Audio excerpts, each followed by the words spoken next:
If you want to stay lean and muscular year round and optimize your metabolic health without obsessing over calories, following extreme diets, this is exactly how Dr. Ted Naiman does it. Now, in this episode, we covered carnivore versus a balanced approach. We covered fats versus carbs for body fat storage, high protein strategies, what actually builds muscle and performance, and basically metabolic health made simple. So enjoy the episode. All right, ladies and gents, I've got Dr. Ted Naiman on for the third time today. Great to have you here again, my man. Thanks, man. Thanks for having me. Great to talk to you. Love what you're doing. Absolute pleasure to have you on again. Like I said off air, right? We've covered a lot of ground and people have listened to a lot of the stuff we've talked about. And what I'd like to do today, firstly, if you can just quickly introduce yourself for people who haven't listened, who've been sleeping under a rock, you know what I mean? Oh, yeah, sure. Yeah. I'm Dr. Ted Naiman, primary care doctor here in the Pacific Northwest in the US. I've been in primary care for like 25 years. Super geeked out on diet and exercise and the practical implementation of diet and exercise for fat loss, muscle gain, health improvements, metabolic health, you name it. Basically, it's like diet, exercise, getting lean, building muscle. That's my thing. Diet, exercise, getting lean, and building muscle. Love it. All right, we've hooked them now. That's it. It's showtime, Ted. Nah, nah. But Perfect. with that, right? So with diet, the diet element, I'd like to get straight into the carnivore, keto, low carb kind of space. That's a camp within itself, right? We have that a lot with nutrition. We have camps, but with you, what I love about your approach is it's more, I think, realistic for most people when you look at protein, the protein and energy diet, the PE diet, and satiety per calorie. So you tell the audience, I love your perspective on the difference between taking an approach where you're focusing more on protein, you're focusing more on satiety per calorie. In other words, eating good quality foods that actually keep you satiated, which are not overly calorie dense, so you overeat, versus just going low carb or carnivore or keto.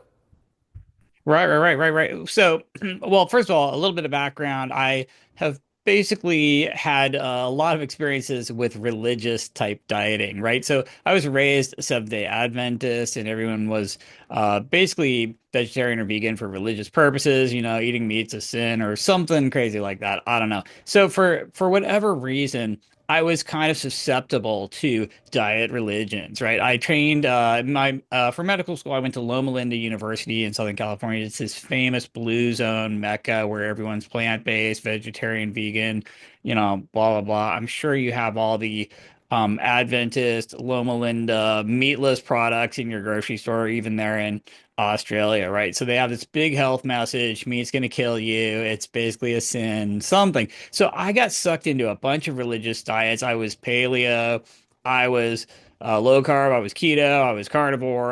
Well, I started out plant-based, vegetarian, vegan, you name it. I've pretty much done them all. And I've been susceptible to fear-based diets where, oh, lectins are trying to kill you, phytates are trying to kill you, saturated fats trying to kill you. So a lot of religious, fear-based, dogmatic, kind of, I'm going to just say it, ignorant sort of dieting in my past. And I have spent a lot of time just pouring through the primary literature, right? Just reading all about what really moves the needle when it comes to diet and health. And I've also worked with thousands of real people in the real world. I basically work full time at this very moment as a primary care doctor, and had so many patient encounters now in my career. Because I'm into diet, I get this special group of patients coming to see me. Anyone who's geeked out on diet is basically coming to see me. And so I've had this endless stream of people who've tried all these diets, are sucked into all these diet religions, are in all these diet tribes, are doing all these fear-based or dogma-based diet religions where they're pure this or pure that. I mean, I've had everything from you know, the the potato hack to the Kempner rice diet to the Ray Peat, just drink sugar and Mexican Coke and ice cream and orange juice. I've had you name it. I've had clients doing it. So I've really gotten to see what can work, what might be optimal, what might be possible. And all of this like brought me to where I'm at. Basically, Satiety per Calorie, this book I wrote that kind of looks at absolutely everything from a really zoomed out perspective. And as it turns out, nobody has to be any of these diet religions. Now, there's a couple exceptions. There's always exceptions. If you have celiac disease, you really should be on a gluten-free diet, right? But the fact that somebody out there really benefits from a gluten-free diet does not mean that everybody else needs to be on a gluten-free diet. And in fact, that might be worse for them because they have fewer options and they're more limited. You know what I'm saying? So there's all these things out there that are possible, but they're not exactly optimal. It's possible to be a pure vegan. Is it optimal? No. It's possible to be a pure carnivore. Is that optimal? No. Are people forced to these extremes out of fear and ignorance and being sucked in by people around them, almost like a cult? Yeah, I'm gonna say they are. And I've been there. I totally get it. Full disclosure, I wrote the PE diet about 5 years ago, and it was kind of my own escape route from low carb dogma and basically low carb cultism. What I realized is that protein is the most important factor of all when it comes to ad lib caloric intake. As you raise the protein percentage of your diet, you automatically eat fewer and fewer calories because protein has such a high satiety per calorie. So protein's so satiating that if you nail your protein percent, you really don't have to worry about the carb and fat spectrum nearly as much. And it turns out that there are tons of, I mean, you know better than anybody, there are tons of bodybuilders and bikini models and aesthetic people and fitness people who are just very low fat, getting most of their non-protein energy from carbohydrate. And they're doing awesome as long as they absolutely nail that protein percentage. Once you dial that in, it does really come down to protein and calories. And carbs and fats is a little bit less important. It's more interchangeable. It's kind of like you can go one way or the other. There's a lot of seesaw room to like change your fuel mixture of non-protein energy. So the PE diet was like this kind of epiphany for me. Oh, hey, you don't have to be dogmatically low carb. You don't have to be keto. You don't have to be carnivore. You can actually eat more carbohydrate as long as you're eating less fat at the same time so that your overall protein percentage or protein energy ratio stays the same. And so that's how I kind of got started on the road to where I'm at is this protein to energy phenomenon, protein percentage, realizing carbs and fats are kind of interchangeable, and then zooming out even more to satiety per calorie, where uh, protein's important, sure, but also energy density and fiber and hedonics and all these other things play major roles as well. And once you look at all of these pieces, from a really zoomed out perspective, it kind of frees you from having to be one little thing. Like I just never eat carbs. I know low carb's good, so zero carbs is the best. So I'll just never eat carbs, and that's the box I'm locked into. And now that becomes who I am, and it's my whole persona, and now I'm really sucked in, and I basically will never change, no matter how much evidence is out there to the contrary, or how many black sheep there are out there. So like, I mean, that's a really long answer to your question, but that's kind of how I got to where I'm at. Basically, trying to avoid fear-based, dogmatic mentalities that kind of lock you in to a cult or a silo, and freeing people up to mix and match these different techniques and have a lot more options. If you want to lose fat fast and build muscle or both, and at the same time optimize your metabolic health, I created a brand new metabolic upgraded assessment. My last one was a bit clunky, if I'm honest. This one is insane in terms of the value you'll get out of it within 3 minutes. It takes 3 minutes to fill out, shows you your score out of 100, your metabolic health score, and exactly your weak areas and the plan on what you need to do next for your body type. You want to get this. It's free. It's in the show notes. Go click it. Go get it done and enjoy the rest of the episode. Thanks for sharing, man. That's so interesting. And I've been on a similar journey. I've tried them all the different diets.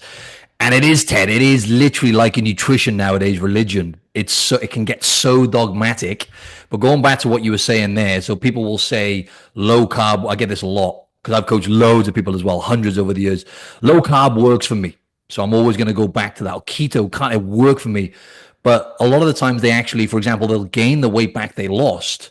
But because they get so sucked into that camp, and it's very tribal, humans are very tribal by nature, right? They get sucked, and then they always want to go back to that. But what I find is they never really get to that next level. A lot of these people, they want to get to the next level. A lot of people listen to this with their physique, with their health. They might want to get shredded. A lot of the guys listening to this, but to get to that next level, that's when it comes down to kind of the fine tuning piece. And it comes down to adherence first and foremost.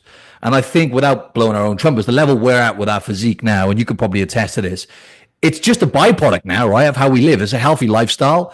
We like to eat to fuel our body. We enjoy the foods we eat as well, right? Every meal I have, and I'm sure the same as you enjoy the meal. I think a lot of people get a bit twisted there. They think, oh, they're so disciplined. They've got so much willpower, but actually we love the meals we eat.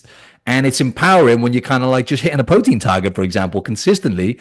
That changes everything. But just going deeper into that, a lot of people will say, I had someone say recently, you got to get fat adapted, Ted.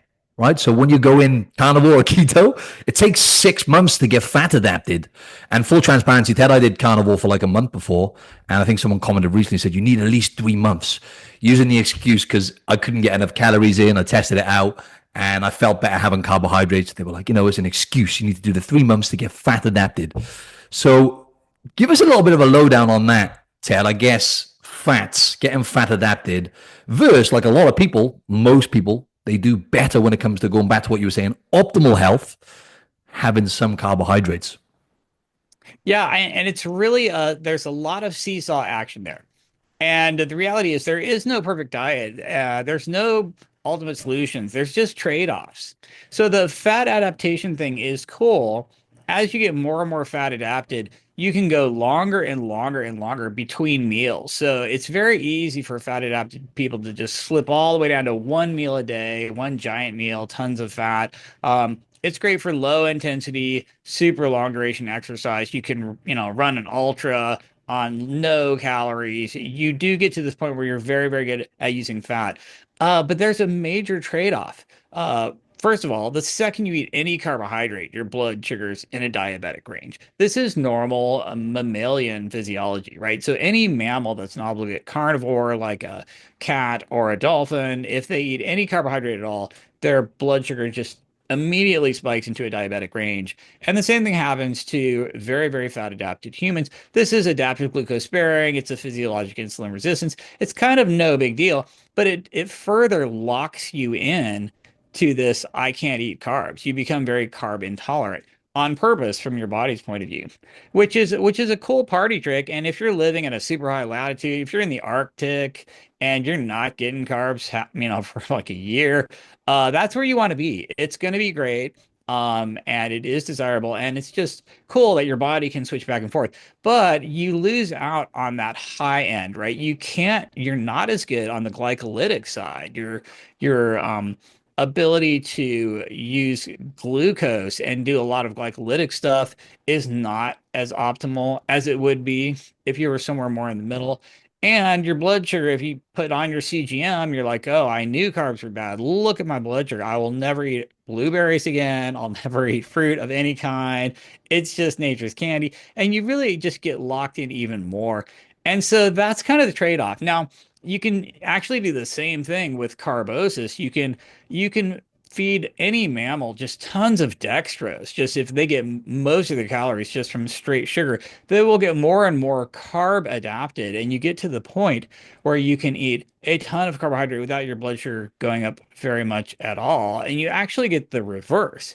And what's interesting is if you're super fat adapted, your fasting glucose is at the very, very upper end of the normal range. All of your zero carb, keto, carnivore people, when they wake up in the morning, their blood sugar is 99. Well, in the US, milligrams per deciliter, it's like different for you guys, but basically their sugar's at the highest end of the normal range versus someone who's in carbosis, they're running off of liver glycogen. And when they wake up in the morning, their blood sugar's at the very, very lowest end of the normal range.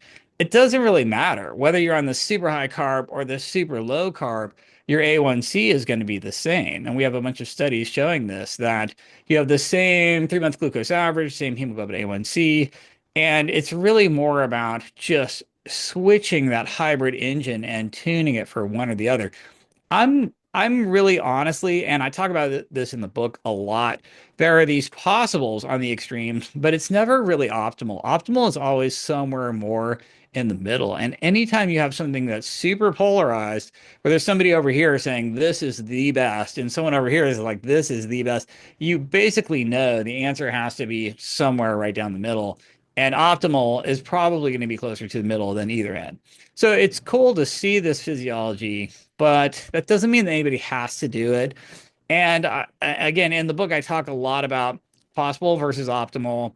I also talked about validity does not equal necessity, right? So it's valid for somebody to do really, really well on a gluten-free diet if they have celiac disease. That does not mean it's necessary for everybody else, right? So validity does not equal necessity. It's valid that these people on your social media who are pure vegans or pure carnivore are crushing it. They're doing great. That's awesome. That does not mean that's necessary for everybody. It doesn't mean that you have to be carnivore, you have to be zero carb, keto, whatever, or plant-based or any of that. So you have to be like aware of the fact that just because people can do this and it works for them doesn't mean it's necessary for anybody else. And the answer is usually somewhere in between.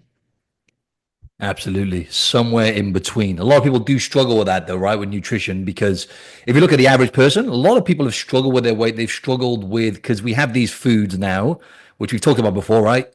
Ultra processed foods kind of designed to make us overeat, right? We look at the energy per calorie and it's through the roof. And we can eat them very fast as well, a lot of these foods, which slows down the satiety as well. So going back to what you said there, though, about carbohydrates. So a lot of people, let's say, for example, low carbs, under 100 grams, or carnivore keto, they might be following that. As you say, it might be working for them at the moment. And then they're also with that camp as well. They'll be focused on, removing the seed oils, all those kind of things, right? So it's kind of comes with the territory. So I'm not going to go too far down that rabbit hole.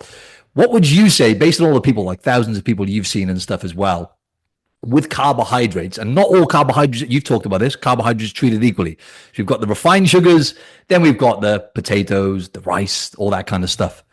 Would you say, so from what you're saying, most people will do better generally with a decent amount of carbohydrates in their diet, as long as they're hitting protein? I know you said it doesn't matter as much with the fats and carbs, but as long as they're hitting protein, they're staying within a calorie range, for example, having a decent amount of carbohydrates would be okay for most. I know it's kind of a lot of variance from person to person, though. I'm going to say that's probably optimal. And there's a bunch of reasons why. First of all, humans have a very real appetite for carbohydrate and for a good reason, right? You absolutely have to have a certain amount of glucose every day. There are a bunch of cell types in your body that don't have mitochondria, can't oxidize fat. You have to have glucose at all times. Your brain, that's important. Your neurons, there are cells in the kidney, cells in your eye. There are all these different cells, all of your red blood cells. They have to live on glucose. So you have to have a certain amount of glucose every day that's manufactured just to be alive. That is why humans have an appetite for carbohydrate. Now, you can eat no carbohydrates and just manufacture all that glucose the hard way, either from the glycerol backbone of triglycerides from fat or from protein, but that's not really protein sparing. That's not really optimal. It's a lot of hard work for your body. And then if you do any kind of glycolytic exercise volume on top of that, you're really behind the eight ball trying to get enough glucose, right? You have to make, 75 grams glucose just to be alive. You're making it out of protein. But then you want to play soccer for 2 hours and really burn a ton of glycogen. Where are you going to get that from? It literally takes you hours to replenish this the hard way, right? And so eating some carbohydrate makes a lot of sense just from a practical level. To get that glucose, you need to be alive. So I kind of like people to eat a certain amount of carbohydrate, so they don't have to use all their protein manufactured glucose, and then possibly earning their more carbs. So, you could burn up to a gram a minute with really high intensity exercise. So, if you're doing an hour of really hard, high end glycolytic cardio, you should probably eat another 60 grams of carbs or so. So I don't think anyone has to micromanage this, but the point is eating a moderate amount of carbohydrate. I'm not suggesting 300 grams a day, which is what the average American does. I'm saying maybe more like a gram per pound of ideal body weight, maybe 150 grams a day, a little more if you're doing a ton of cardio, a little less if you're ultra sedentary and never do any high-end exercise. But I find that this is a couple of things. Number one, it satisfies this natural craving and appetite for carbohydrates that humans have. So that is really helpful. And number two, it's protein sparing because you don't have to use all this dietary protein to basically make enough glucose. And a lot of people aren't eating enough protein to begin with. So I also find that people who are like, okay, I'm just going to be in denial that humans like to eat carbohydrates and want to eat carbohydrates, and we have an appetite for carbohydrate that's totally natural. It makes sense because we use a lot of glucose for our giant brains, and we descended from frugivores that just eat, a ton of fruit. So, like, I'm going to deny that that's even a thing, and I'm just going to go on a lifelong zero carb diet. But what I see, almost no one can do that long term. Statistically, it's basically zero people. And the other thing is people lose a ton of weight on low carb and keto and carnivore. And then they just like slowly do this carb creep. That's basically universal. I've watched all these very dogmatic, lifers in the low carb, community. I just watch them slowly, steadily regain right back up to where they were. Just from like if you eat as much fat every day as you burn every day, you're not gonna lose a damn thing. And so it's basically just fat balance at that point. But then the whole time you have this carbohydrate craving in the background that you're never really acknowledging. So you're kind of like in trouble, basically. And there's a reason why everybody in the low carb world instantly loses 20 pounds, loves it, and then stalls out hard forever, or maybe slowly regains a little bit. There are some exceptions to that, but I find most of the exceptions are people who are actually eating a moderate amount of carbohydrate, maybe 100 grams a day or something like that, and they're not absolutely zero. I just don't think that that's optimal. Now, it is possible. People doing it. Possible, doesn't mean it's optimal. Dr. Ted Naiman goes deeper on this topic in his most recent book, Satiety per Calorie. And you, my friend, will get 20% off this book. Now, in the show notes, I've left the code there. I've left the link. And that's not just for this book, that's for his older book as well, The P Diet. So 20% off. If you want to simplify fat loss, you want to simplify getting in shape, longevity, these are the best books for you, right? So click the link in the show notes. Code is Martin Silver, 20% off. Enjoy the rest of the episode. 100%. Few things you said there. You said something earlier, cool party trick. That was a CGM, right? So going back to the continuous glucose monitor, because again, a lot of people in that world, they end up using some tools like that. And then they'll see things like their blood sugar spike through the roof when they have a tiny bit of carbohydrates. And they'll say to themselves, wow, have you seen what happens to your blood sugar levels, Ted, when you have some of these foods? Insane. This is why, and it can cement in that belief even more that low carb's even better, right? So just quickly Right. on that topic, right, before I forget about it, continuous glucose monitors, all in all, what is your thoughts on that for most people using that as a tool? Would you recommend that to anyone or no, generally?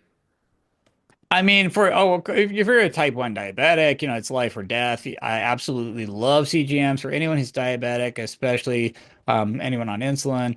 It's super critical. But if you're a healthy person who isn't diabetic, CGM is definitely going to lead you down the very low carb pathway. The final destination of anyone on a CGM who's afraid of even tiny little post-meal variations is basically no carbs at all ever. And then it's a self-fulfilling prophecy because you get even more and more resistant to carbohydrate. So you get even higher spikes from even trace amounts of carbohydrate. So it's kind of just like this slow, gradual slide into zero carb, keto, carnivore, which I find is kind of like not optimal. Basically, some variations in glucose is normal and healthy and good for you. If you just look at the CGM readouts and people doing high intensity exercise, it's going way up. And that doesn't necessarily mean they're energy toxic and damaging themselves. So if you have someone who's all of your pre-diabetes and type 2 diabetes is energy toxicity. You literally stored too much fat in your body, and the fuels in your bloodstream have no place to go. Your triglycerides go up really high, and then your glucose starts to go up, right? So you have no place to put all of this stuff.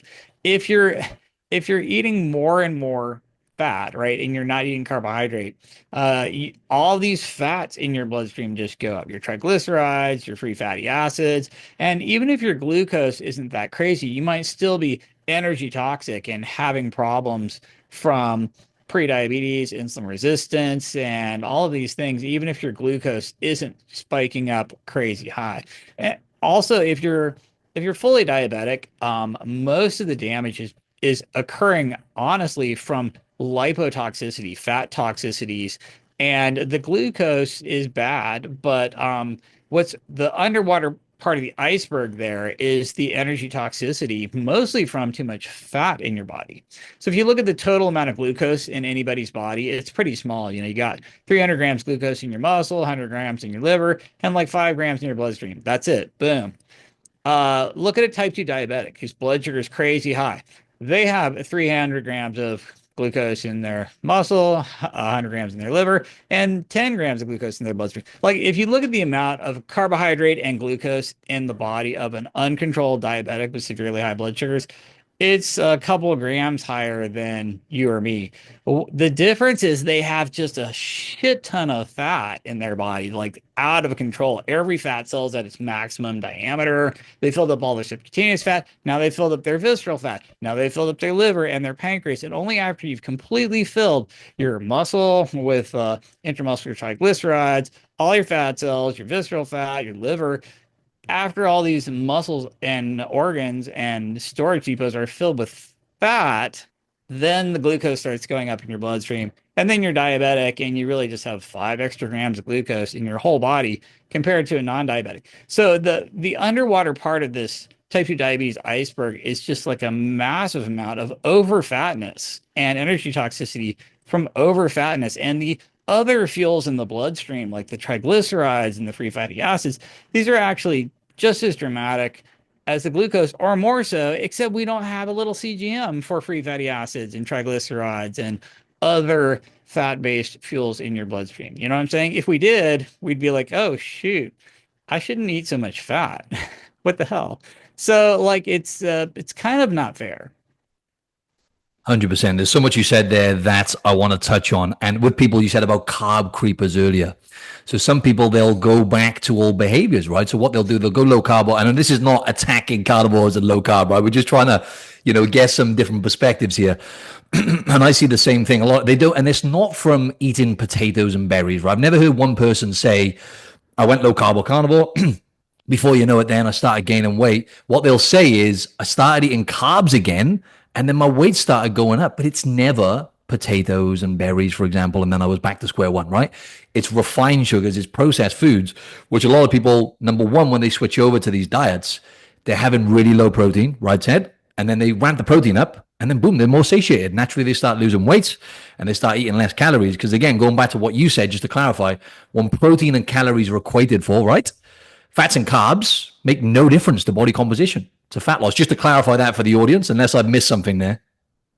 Oh, no, you haven't. But I would put one caveat on there. I Go. have seen some carb creep people have an issue with eating whole unrefined carbs and then putting a bunch of refined fat on it. Like I've seen this carb creep with people eating a bunch of berries, but then just putting tons of heavy cream, whipped cream, whatever, some refined fat on it. Or eating a potato, a baked potato, but putting a bunch of butter and sour cream and things like that on there. So I think you could have a carb creep with unrefined carbs, but add a bunch of refined fat to it and kind of have the same sort of not optimal outcome. If you've been led to believe that fat's totally fine, fat's a free food, it's the carbs that's the problem. So you're like trace carbs from berries and then like a 50 gallons of heavy whipping cream on top. We're gonna blame those carbs as like that's what caused it. You know what I'm saying?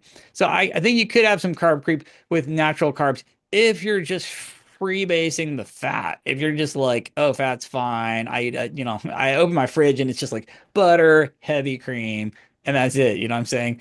You're gonna have a problem with carb creep because you're adding refined fats to it. So yeah, so I'm gonna say like, yes, the problem is refined carbs or refined fats. What are the other or even both? I just thought of something there when you said freebasing fats, right? I was thinking of people like literally smoking like butter on a pipe. You know what I'm saying? That's a weird image in my head. Exactly.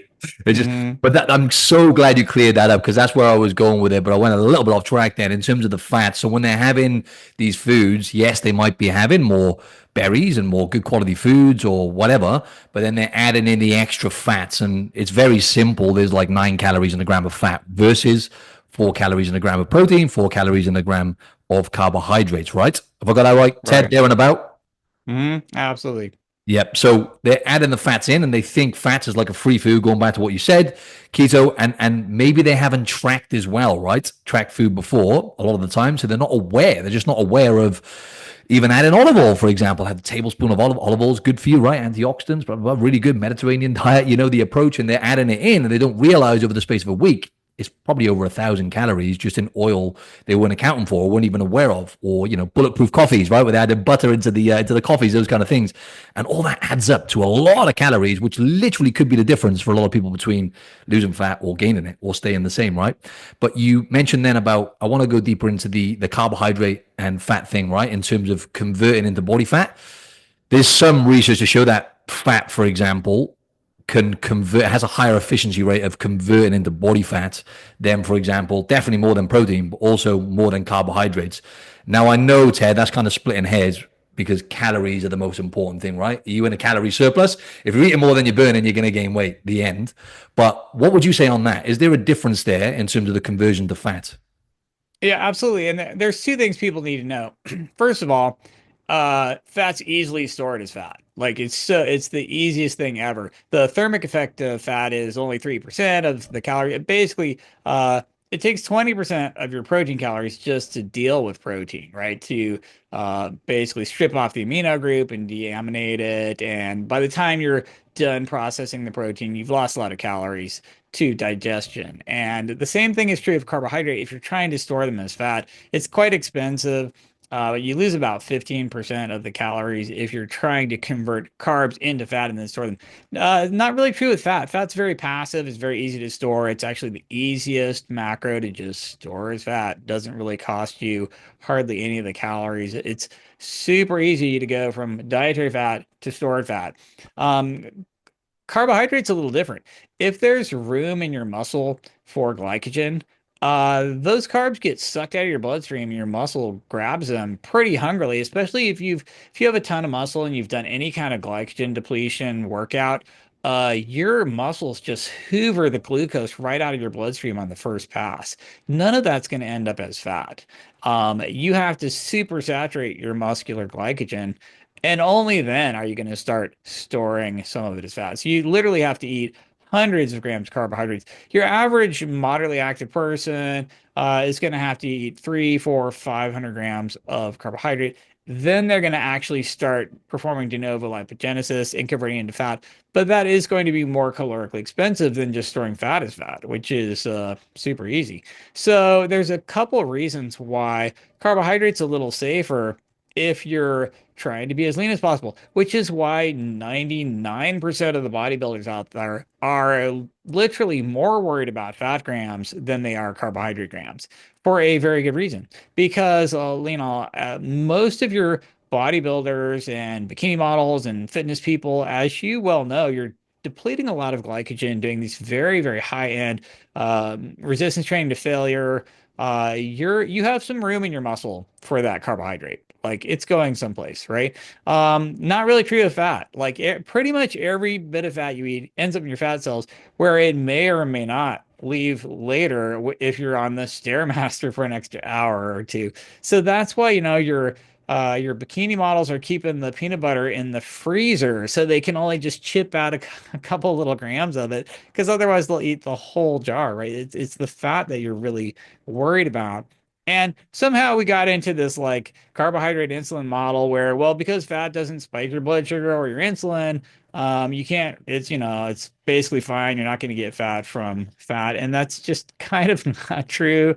So we lost the plot somewhere in there a little bit in the low carb world. And I was a super low carb guy forever. So I'm just as guilty of that sort of thing as anybody. So I can't really throw a bunch of rocks at other people because I was totally there. And I wanted to touch on that, Ted, as well, because as you know, I've competed quite a few times. That's a thing of the past now. I did like 9 bodybuilding comps all together, and just what you said then, right? And I've talked to my audience on this on YouTube. That's what I would do if I was looking to get, like a lot of people looking to get really lean or shredded and achieve that in a way where I'm not going to feel like I'm dying along the way. I'm going to have a good amount of energy when I'm training, for example. I'm going to have adequate recovery and everything else. What I'm going to do is I'm going to minimize the fats, like you said. I'm going to have enough. So what I did, for example, on my last comp, I looked at my fitness pal thing, right? Actually, the other day, I think it was 35% fat I was having, like leading up to it, up until about a month before. I was kind of pushing it more towards the higher end, 35, maybe even 40%, because I can get away with a lot of calories, right? Ted, I got a lot of muscle mass, which burns a lot of calories. And also, I'm the guy who prefers to move more and eat more, when it leads up to comp. So I was doing like 15,000 Hmm. steps a day. But then a month before, I'm taking the fats down, keeping the carbs up. So the carbs are up are about 300 grams. And going back to what you said then, because I was super lean, I can have a lot of carbohydrates, very insulin sensitive, a lot of room in the muscle cells, liver cells, right, to store when I'm having the carbohydrates. So I ramped that up to like five. I'm not saying people should do this, like 500, 600 grams. And because I was super lean, filled the muscles out, always felt good. So I think people need to they need to revisit that when they're looking to get lean. You have got to look at the ripple effect of bringing your carbohydrates down, right? For example, Ted, is it true, right? When you have, if you could just quickly touch on this, there's a certain amount of protein if you have, it could be 1.5, 1.25 grams per pound of body weight or whatever it is. If you go over that, the literature shows really there's not a great deal of benefit.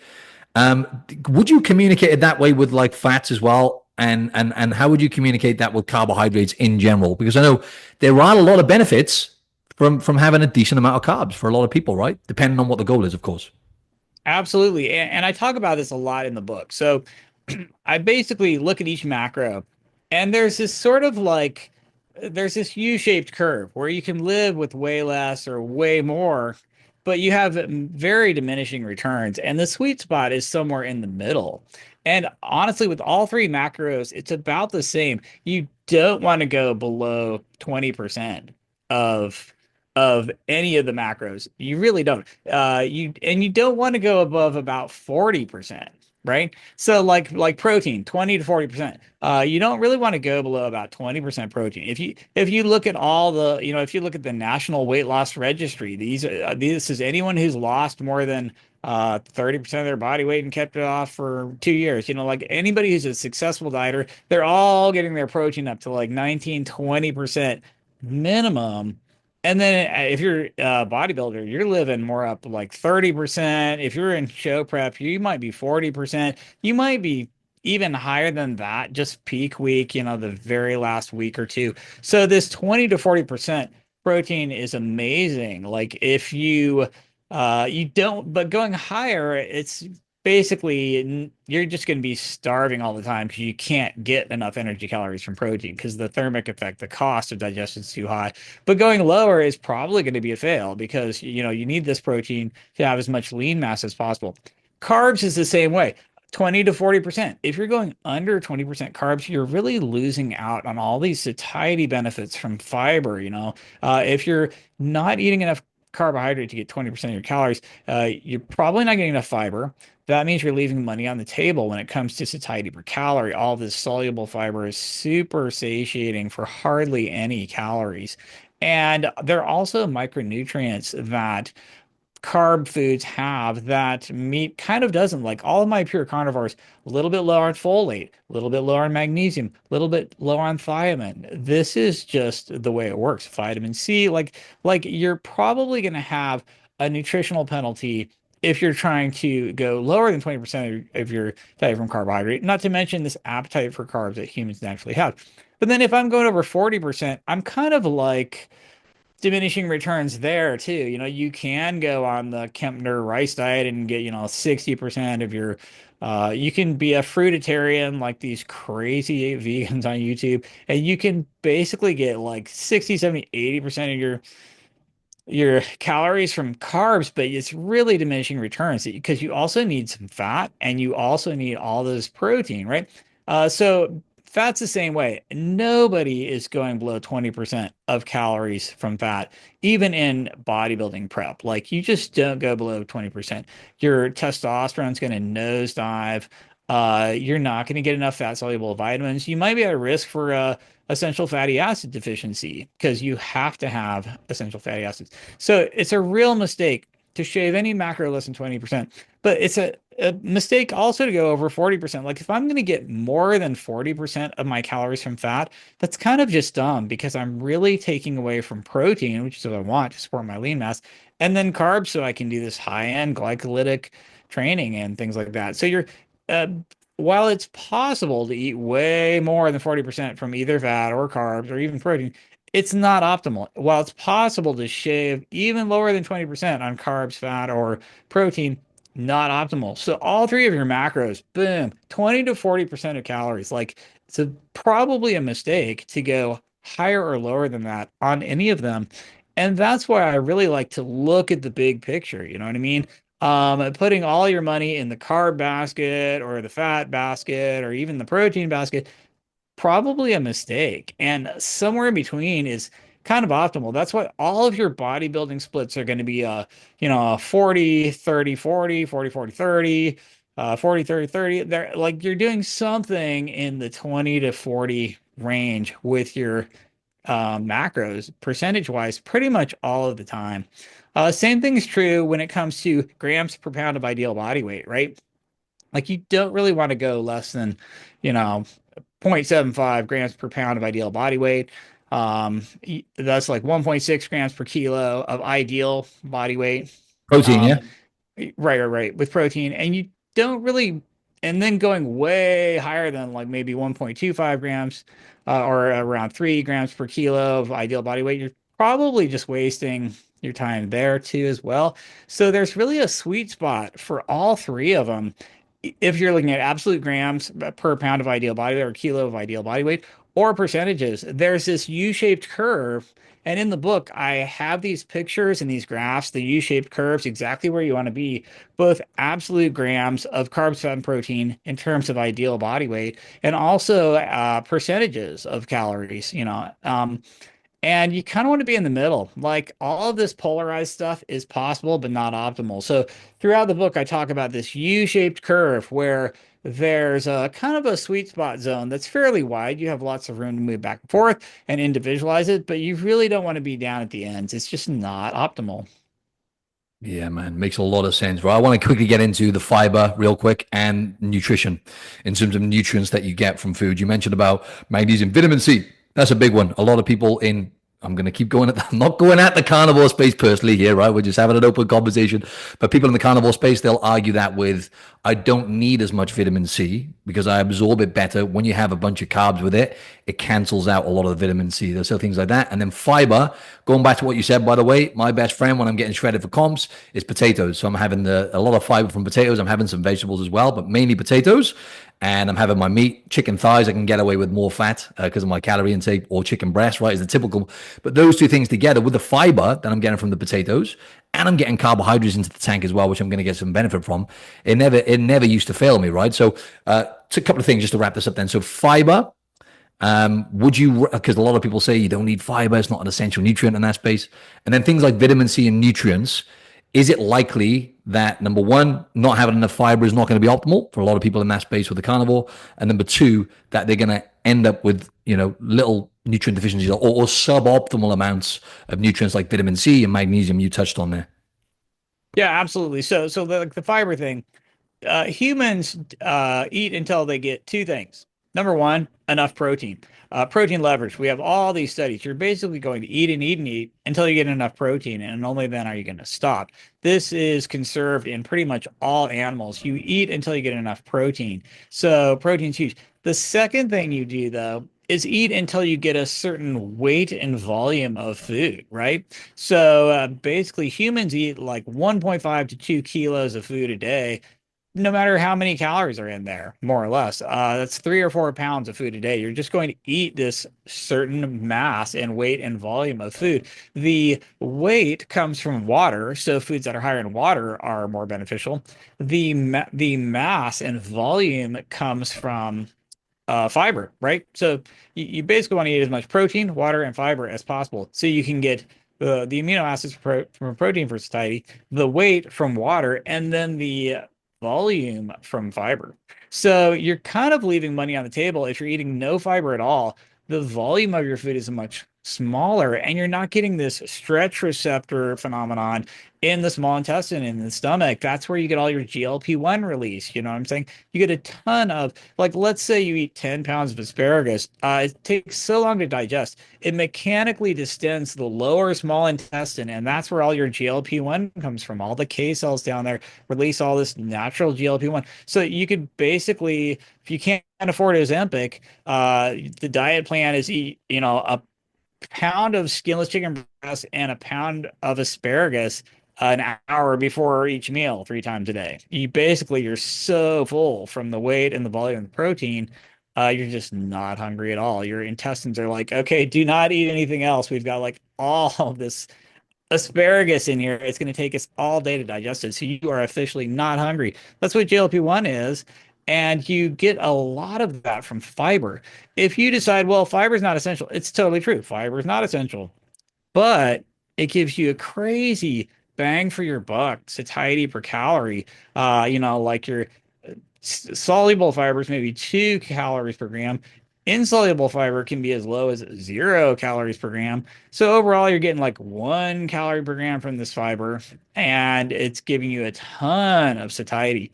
So it's a huge mistake to just never eat any. If let's say we're both carnivore and we both eat a ribeye, but then I eat some high fiber vegetables, so I just eat a whole head of lettuce, right? Which of us is going to end up eating less calories at the end of the day? I think we both know. So just never eating fiber is a big mistake. Now, on the micronutrient piece, I'm literally seeing patients all day, every day who are in extreme diet camps, pure carnivores, pure vegans. And there are certain nutritional deficiencies that are very associated with these two states, right? So, like, if you look at hemoglobin, right? Hemoglobin is this really important molecule in animals in general. And it's centered around an iron atom. So you're just automatically getting a lot of iron when you eat hemoglobin in animals. Now, on the plant side, there's a similar molecule, and that's chlorophyll. And it is at the center of your chlorophyll is a magnesium atom. So when you're eating plants and chlorophyll, you're automatically getting a ton of magnesium. I definitely see iron deficiency in my vegans and low magnesium in my carnivores. This is just a thing. And oh, wait a second, humans are scientifically omnivores, full stop. This is like a scientific fact.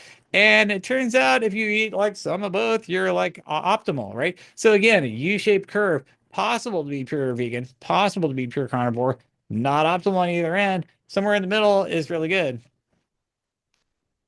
All right, my man. So I want to get into the book now. I want to get into the book to wrap this up. But one thing I've got to say, right, Ted, our plan's trying to kill you. So I used to, for years, I didn't eat legumes, right? I didn't eat lentils. I didn't eat chickpeas. I didn't eat legumes because I heard that like they're not paleo and they've got phytates and lectins and blah blah. It turns out if you cook those suckers, you're fine. That completely denatures all of this sort of thing. You don't have to be afraid of it. And now I'm just pushing back hard on any kind of fear mongering and fear based diet. So much of people's dieting is fear based. It's like, oh, I'm afraid of this and I'm afraid of that and I'm afraid of 10 other things. And it's such a like wuss place to be, right? I don't want to be afraid of these things anymore. I'm literally not afraid of lentils anymore. And I'm super embarrassed that I ever was. Like, that's just not very intelligent. So, like, I'm really trying to push away from all the fear-based stuff. And, plants, everything's trying to kill you. Nothing wants to be eaten, right? Plants don't want to be eaten, animals don't want to be eaten. They'll all kill you if they get the chance. But it turns out if you just cook that stuff, if you like, kill an animal and then cook your plants, you're basically fine. Awesome, man. That's a great way to summarize this conversation, Ted. Let's talk about satiety per calorie, your new book. And I'd love to know just what you think people, one idea in the book that you think people kind of need to hear. and why people need to get your book. I'm definitely going to put this in the show notes and everything else. But I know this is, and everything you've talked about, right? You referred to the book a few times. I already know it's going to be simplified for people in the book because a lot of people, they can get all this information, but the implementation is the hard thing. But I already know this book's going to help with that. Yeah, the book, well, first of all, the book is it's pretty comprehensive where it basically the tagline is eating solved. And I started the very beginning. What is eating? How does it work? Where do all the macros come from? What do they do in your body? Where are they stored? Um, and then I'm like, how did eating break? How did refining carbs and refining fats just make everybody gain a zillion pounds and become diabetic and have metabolic syndrome? And then I talk about, okay, how are we gonna fix this? How are we gonna reverse all this? And we basically just reverse engineer the whole thing, looking at all these factors like protein leverage and protein percent of calories, like energy density, the weight and volume of your food, fiber, water, protein, all of the factors that give you more satiety for less calories. It turns out if you're a little bit low carb, a little bit low fat, a little bit high protein, a little bit high fiber, and you pay attention to all these levers at once, you get the very, very most bang for your buck, and you end up at this optimal, middle point on that U-shaped curve. And so this book is basically uh, knowledge and empowerment to allow anybody out there to escape from any sort of like mono-focused, dogmatic, fear-based diet religion where I can't eat carbs or I can't eat fat or I can't eat this or that. No, you can actually do a little bit of all those things and zoom way out and get the big picture and then pick and choose the levers you want to pull. And it turns out that exercise and diet are also like this yin yang seesaw trade-off thing where you don't want to just be working on your diet or just be working on exercise. You actually want both of them together. So there's a ton of exercise stuff in the book. Why you absolutely have to worry about diet and exercise together and the basically how hard it's going to be if you just pull one of those levers for the other. Also, when it comes to exercise, we talk about cardio versus resistance and why you absolutely have to do both of them, and it's a mistake to only focus on one or the other. And so it's really holistic, and it really just like you walk away realizing, oh, hey, all this stuff is right down the middle, and it's good to be aware of all this because it frees you up, gives you a lot of freedom. Like you don't have to be locked into any particular pattern or dogma or camp or group or any of that stuff.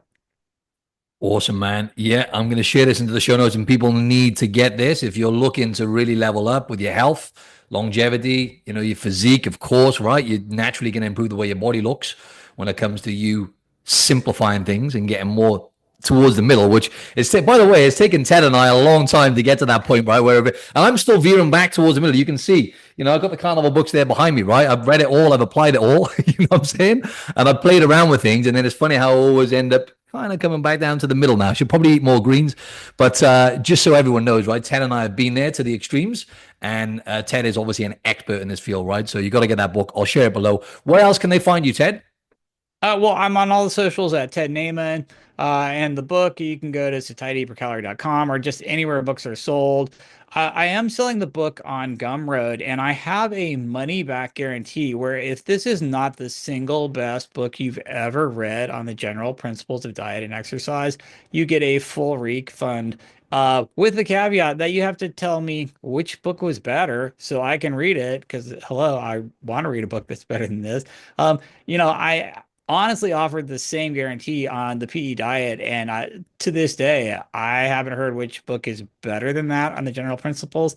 This book is better than the PE diet, and so it's check it out. If you don't like it, just let me know what was better. Can't get any more conviction than that. You know what I mean? If you show me a better book, you get your money back. Yep, absolutely. Love it, man. Awesome stuff. Hey, thanks again for coming on, Ted, man. I always enjoy speaking to you. The only issue I have when I'm talking to you is I'm like, we're out of time. Shit. What I've got to end up picking. I've got to pick it because it's like, no, you gotta stay on track here because there's so much I could pick your brain on. But I think that was gold for the audience. So thank you very much, my man. Oh no, man, thanks for having me. I appreciate it. Great to talk No, to you. great to talk to you too. I'll share obviously your handles and stuff in the show notes with the book as well in terms of Instagram and YouTube and stuff. So thanks again, man. Thank you. Cheers, Ted. Before we wrap this up, don't forget to get your free metabolic assessment, which gives you a plan on exactly what you need to do for your body type, the weak areas you need to work on with your metabolic health, and it gives you a score out of 100. So it's so much value in this. Do not miss out on it. It's in the show notes. And also check out this next episode you see in the corner here on YouTube, because it's my first episode with Dr. Ted Naiman back in 2023. So much gold in this one. He goes deeper on different topics, and you'll get a ton of value from it. All right, over and out.